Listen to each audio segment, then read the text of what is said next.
안녕하세요. 월 1억 버는 행정사 박준규 행정사의 무엇이든 물어보세요 빡행입니다. 오늘은 2월 27일이고요. 2월 이제 하루 남았네요. 다음에 봐요. 이거 끝나고 유튜브 하나 더 찍을 거예요. 안녕. 시간 진짜 빨리 가네. 정신 하나도 없습니다. 진짜 유튜브 촬영하는 것도 그냥 겨우겨우 촬영하고 지금도 하나 창업도약 패키지 찍어서 보내놓고 또 이제 내일 올려주면 달라고 얘기를 했고 오늘은 또 오전에 또 천안 출장 갔다 와서 이제 GR 인증 현장 컨설팅 때문에 갔다 와서 또 바로 와서 유튜브 촬영하고 전화 회의하고 유튜브 찍고 또 이어서 이거 끝나고 나면 이제 화상 회의도 해야 되네요. 그래서 마음이 급합니다. 근데 오늘은 이제 그 유튜브는 어떤 업무적인 거 지금 오늘 두 개 하나는 업무적인 거 찍었고 하나는 이제 개인적인 거를 찍으려고 해요. 그래서 오늘은 이 행정사를 하면서 어렵다, 힘들다 이런 것보다도 이 계약 관계 유지하는 거에 대해서 좀 황당한 일들이 좀 있어서 유튜브를 촬영합니다. 그래서 그냥 일반 구독자들도 편하게 들으시고 이런 아픔이란 표현이 적절할지 모르겠지만 이런 게 있구나, 행정사가 이렇게 이해해 주시면 좋겠고, 이제 실무 행정사들은 뭐 저하고 공감 가시는 분들도 있을 거고, 아니면 이제 막 시작하신 분들은 이제 계약만 돼도 감사하죠 이렇게 할 수 있는데, 어쨌든 그냥 두루두루 이해하고 넘어가시자고요. 뭐 최근에는 그래도 빡행 유튜브가 잘 되나 봐요. 그냥 빡행을 욕하진 않아요. 저를 욕하는 건 아니고, 행정사 어떤 타이틀에 대해서 이렇게 얘기하면 그거에 대해서 뭐하고 비교하고 계시는 분들이 계시는데, 그 또한 애정이라고 생각하니까 그렇게 넘어가도록 하겠습니다. 오늘은 이제 그 계약 관계나 이런 부분들에서 이제 환불이 맞나요? 환불을 요청하거나 뭐 이렇게 좀 번외 업무를 이제 요구하는 것들이 좀 있는데, 특히 이제 계약 관계를 하는 거는 저희는 이제 보통 계약금과 잔금이 있잖아요. 그러면 계약금은 이제 이 사업을 하기 위해서 우리가 준비를 하기 때문에 계약금을 넣어야 저희가 일에 착수하게 되는 거죠. 그래서 사실은 그 계약을 하게 되면 일이 시작되는 거죠. 일이 시작되는 거고, 그리고 일을 하든 안 하든 어쨌든 일이 시작되는 거기 때문에 그거에 대한 일종의 이제 우리가 말하는 약정 금액이라고 하는 거죠. 왜냐면 그 일로 인해서 저희가 인원을 빼놨기 때문에 그 인원은 그러니까 그 업무 범위 이외에는 다른 일을 할 수가 없는 구조이기 때문에, 그래서 이제 그렇게 계약금을 하고 진행되는데, 근데 이제 간혹 일주일 안에 이제 돌려달라고 하는 경우가 있어요. 일을 하지 않았고 일주일 뒤에 좀 생각이 바뀌어서 돌려달라는 건 저희는 뭐 돌려드리죠. 뭐 그거 어렵지 않죠. 근데 이런 경우가 있어요. 계약하고 한 달, 뭐 두 달, 세 달 지났는데 저희가 막 서류 보내고 달라고 했는데 못 주다가 나중에 갑자기 마음이 변해서 한두 달 뒤에 못 하겠다라는 경우도 있고, 또 연도 지나서, 그러니까 12월 달에 계약하고 뭐 1월 달에 달라고 그러니까 물론 아까 일주일 안에는 상관없는데 그 이상 지나가면 저희가 서류 안 내고 그동안 계속 전화해서 확인하고 하는 것도 다 일이거든요. 그리고 아까 뭐라고 했죠? 그 일을 하기 위해서 직원들의 업무를 빼놓는단 말이에요. 왜냐면 사람마다 일할 수 있는 그 범위가 있기 때문에. 그 동안 이 사람들은 그 일을 다른 일을 안 하고 대기하고 다른 이제 저희 직원들한테 다른 일이, 새로운 일이 이제 넘어가는데, 한두 달 뒤에 돼가지고 그것도 양반, 두세 달 뒤에 전화 와서 이제 일이 진행이 안 됐으니 돈을 내려. 그러니까 일이 진행이 안 됐다는 거는 저희가 일을 안 했으면은 당연히 해야 되겠지만 이미 안내서류 다 나가고 중간중간에 메일링하고 자료 보내주셔라 하고 전화 오면 또 상담하고 다 했단 말이에요. 근데 일이 안 됐다. 그러니까 이거죠. 내가 예를 들어서 이 제품을 만든다 가정을 해요. 그러니까 이분은 이 제품이 안 나왔으니 일이 진행이 안 됐다라고 생각하는데, 이 제품을 만들기 위해서 그럼 이전에 기획 단계부터는 눈에 안 보이는 업무잖아요. 대신에 서로 서면이 왔다 가고 한 건데, 그러면 이 비용에 대해서는 어떻게 해결할 거냐라고 하는 경우가 되게 많아요. 그러면 빡킹이 되게 당황스러워요. 그리고 이제 직원하고 안 되면 뭐 이사 바꿔라, 뭐 담당자 바꿔라, 관리자 바꿔라. 그러면 결국 나중에 이제 빡킹 그 명함이 블로그든 어디든 나돌아다니니까 저한테 전화 와서 왜 안 돌려주냐는데 영문을 모르겠는 거예요. 그러면 확인해보면 저희 다 근거가 있어요. 저희 메일링하고 통화 내용도 다 기록을 해놓으니까. 왜 행정사는 업무 기록을 할 수 있잖아요. 그러면 되게 애매해요. 근데 그렇게 하면 저희가 돌려드릴 수가 없어요. 업무 범위 안에서도. 계약금, 여러분들 계약금 어떻게 아파트 계약했을 때 내가 갑자기 해지하면 계약금 못 돌려받죠? 그리고 아니면 내가 계약금을 받았어. 근데 예를 들어서 내가 다른 더 좋은 임자가 나오면 그거 돌려줘야 되는 거죠. 어쨌든 돌려줘야 되는 거잖아요. 2배인가 그 정도 돌려주는 걸로 알고 있는데 맞을지 모르겠지만 어쨌든. 근데 그런 경우가 종종 생겨요. 실제로. 그러면 빡행은 어떻게 해요? 뭐 돌려드릴 수 없다라는 거죠. 왜 일을 아예 애초부터 안 한 것도 아니고 뭐 일주일도 아니고 뭐 한 달, 두 달, 세 달이 지나갔는데도. 그러니까 간혹 그거를 클레임 거시는 분들도 있는데 뭐 소비자 보호에 한다고 하는 경우도 있어요. 근데 문제가 없어요. 왜? 계약에 의해서 일을 성공적으로 진행을 했고 일을 시작하고 이거 계약금이기 때문에. 그리고 계약금을 적게 받잖아요. 일이 완료된 다음에 잔금을 많이 청구하는 그런 구조니까 사실 그런 경우가 오면은 참 깝깝하죠. 그러니까 저는 이렇게 표현을 해요. 이제 의뢰인들한테 뭐라고 표현을 하냐면 제가 택시를 탔어요. 근데 서울역 기차를 타야 되니까 서울역 가주세요 했어요. 그러면 어떻게 해요? 택시 타면 기본료 있죠. 내가 타고 내리면 타고 내리면 어떻게 돼요? 탔다가 승차한 다음 내리면 기본 요금은 내잖아요. 그게 계약금이거든요.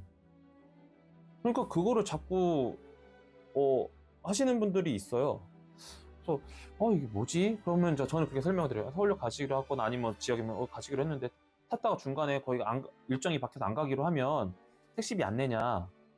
기본료 내지 않냐? 그리고 기본료에다 뭐 내냐? 운행 비용 내지 않냐? 그거 안 줄 거냐? 라고 하면 그건 아니라는 거예요. 왜 아니에요? 택시는 미터하고 시간으로 결정하잖아요. 저희는 시간으로 결정되는 거거든요. 그 업무를 하기 위해서 사람의 인건비가 들어가고 그리고 그 일을 하기 위해서 사람이 할 수 있는 인력에 대해서 일을 빼놓은 거. 그 비용이 다 들어가 있는 건데 한 게 없으니까 달라. 그런 경우가 있어서 근데 죄송한데 그건 저희는 돌려드리지는 않아요. 물론 일주일 이내에 일 안 했는데 진짜 일도 아무것도 안 했고 문서 아직 뭐 어떤 거 준비할 그런 내용도 안 나간 상태에서 일주일이 일이 안 됐는데 생각이 바뀌어서 그런 거는 저희가 돌려드리는데 그거 아니면 저희가 돌려드리지 않는다는 그런 말씀을 좀 이제 드리죠. 그런 게 있고 두 번째는 본인이 이제 그 자문을 받아야 되는데 와서 자문하라는 거예요. 그래서 출장 가서 자문하게 되면 출장비를 받는다라고 해요. 당연한 거 아니에요? 와서 자문을 해달래. 일단 와서 만나자라는 거예요. 그러면 저희는 시간이 돈인 사람들이잖아요. 시간이 돈인 사람들이니까 어떻게 해요? 당연히 출장비가 발생하죠. 그 시간에 다른 일을 할 수 있는데, 그쵸? 뭐 여러 가지 기회비용이 있겠지만 다른 일을 하는 건데 내가 시간을 내서 그 시간을 그분한테 할애를 하는 거기 때문에 내가 갈 때 이동하는 시간, 올 때 이동하는 시간, 그분하고 최소한 1시간 이상 자문을 하고 내가 갖고 있는 어떤 전문 지식을 설명을 해주는 건데 당연히 출장비가 발생하겠죠. 그런데 모르겠어요. 그러니까 이게 타 이제 그 소위 8대 전문직에 들어가는 그런 분들에 대해서는 그런 이제 차이점을 생각해서 그러실 수 있는데 근데 저희도 똑같거든요. 네. 이제 뭐 또 이런 얘기 하면 또 막 딥하게 들어가서 뭐 어느 분이 그 빡행 유튜브에 다루셨더라고요. 저한테는 빡행을 저격하는 경우는 없더라고요.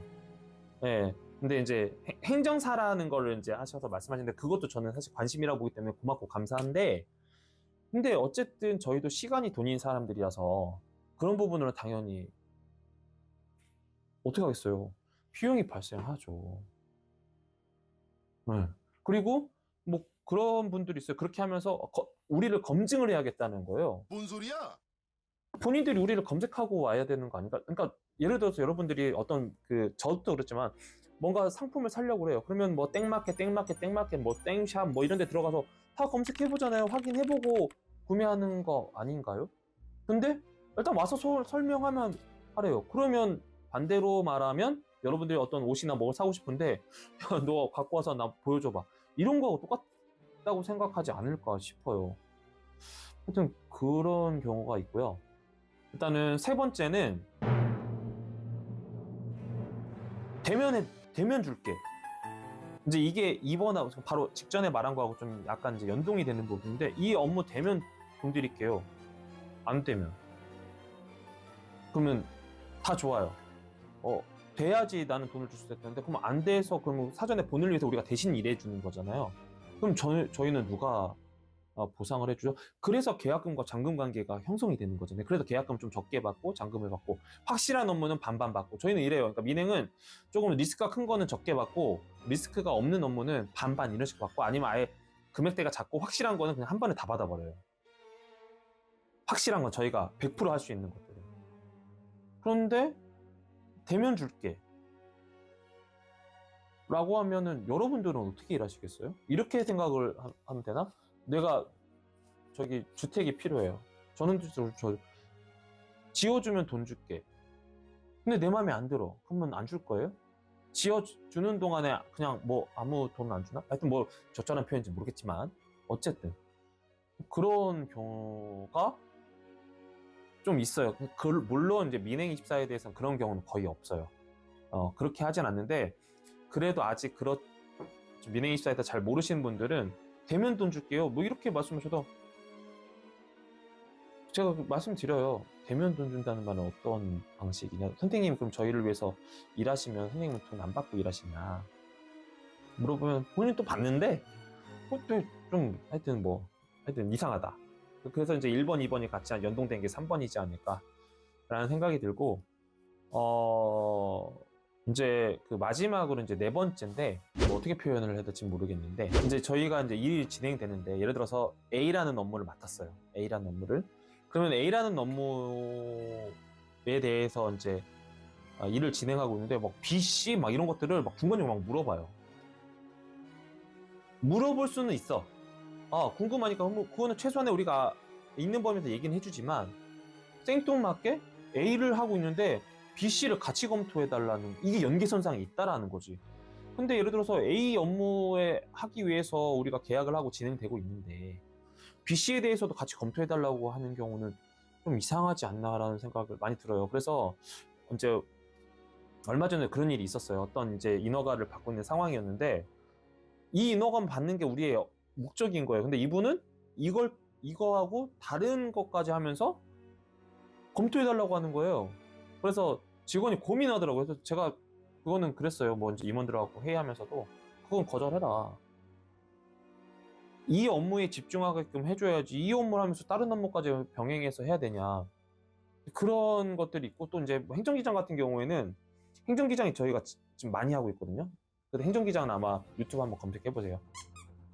그런데 이게 이제 그 한 사람의 인력에 대해서 아웃소싱 개념이라고 보다 보니까, 어쨌든 의뢰사에서 행정기장 그 기장을 민행한테 받는 회사에서 최소한의 자기가 어떤 것이 필요한지를 인지한 상태에서 그 이제 일을 줘야 되는데, 인지하던 거 알아보세요. 이게 거의 이상하게 하는 경우가 있어요. 그래서 저희가 몇 개 해지시켰거든요. 왜냐하면 최소한의 자기네 회사 내부적인 구조는 본인들이 제일 잘 아는데, 최소한의 검토, 뭐 법령 검토 그런 게 하라는 게 아니에요. 우리가 이게 필요한데 이게 우리가 할 수 있는지 여부를 물어보는 거하고, 우리가 할 수 있는 거 다 가져오세요. 이거 할 수 있지 않아요? 다 던져버리면 그걸 어떻게 본인한테 할 수 있어요? 일반 직원들한테도 그렇게 못 시킬 거예요. 그래서 너무 좀 업무를 그냥 막무가내로 시키는 경우가 좀 있어서 좀 당황스럽죠. 네, 당황스럽기도 하고 그런 일들이 종종 있습니다. 종종. 그래서 행정사를 떠나서 이렇게 일을 하면서 참 부득이하게 불편해지는 일들이 좀 생긴다. 그래서 그런 부분들은 이제 뭐 당연히 돈 받고 하는 저희 입장에서는 최대한 하려고 해요. 그런데 그래도 최소한의 상호 비즈니스 마인드는 서로 갖고서 좀 하는 것도 서로 나쁘지 않을까? 이제 그런 생각을 조심스럽게 해봅니다. 그래서 오늘은 빡행의 넋두리입니다. 어떤 분은 또 그랬죠. 배부른 소리 하고 있다. 지금 경기가 어떤데 이러냐. 그런데 저는 반대로 이렇게 생각을 해요. 돈을 주고 저희를 일을 시키는 거기 때문에 저희가 그 업무를 완성, 달성, 결과물을 낼 때 집중하게끔 해줬으면 좋겠다. 그게 첫 번째고, 두 번째는 이게 본인들이 돈을 내고 본인들이 못하는 일을 하는 거잖아요. 그쵸? 그렇잖아요. 본인들이 못하는 일을 본인들이 돈을 주고 해야 되면 최소한의 이 업무를 할 수 있는 어떻게 보면 이제 컨설팅인 거죠. 컨설팅 할 수 있는 저희 영역 본인들도 최소한 알아보고 우리 쇼핑할 때도 막 알아보잖아요. 알아보고 했으면 좋겠다. 그리고 본인들이 필요한 업무잖아요. 그렇죠? 그럼 어떻게 해요? 발품 팔아야죠.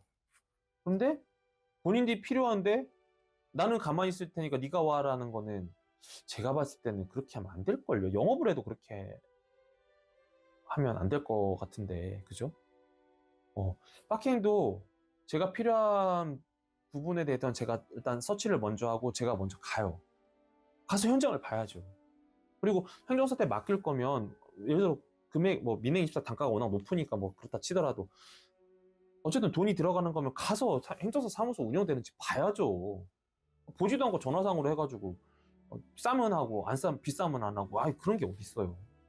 특히 이런 저희 같은 업무는 물론 비용이 비싸지 않게 할 수 있는 업무들이 있지만 민행한테 전화 올 때는 거의 마중물로 보고 전화하는 경우가 많기 때문에 그런 부분 어느 정도 본인들도 알고 하셔야죠. 그렇게 좀 부탁 좀 드리고 싶습니다. 이렇게 유튜버는 또 뭐라고 할지 모르겠네. 어쨌든 이거는 이제 빡킹의 넋두리니까 그렇게 양해해 주셨으면 좋겠습니다. 그러면 오늘 여기까지만 할게요. 안녕.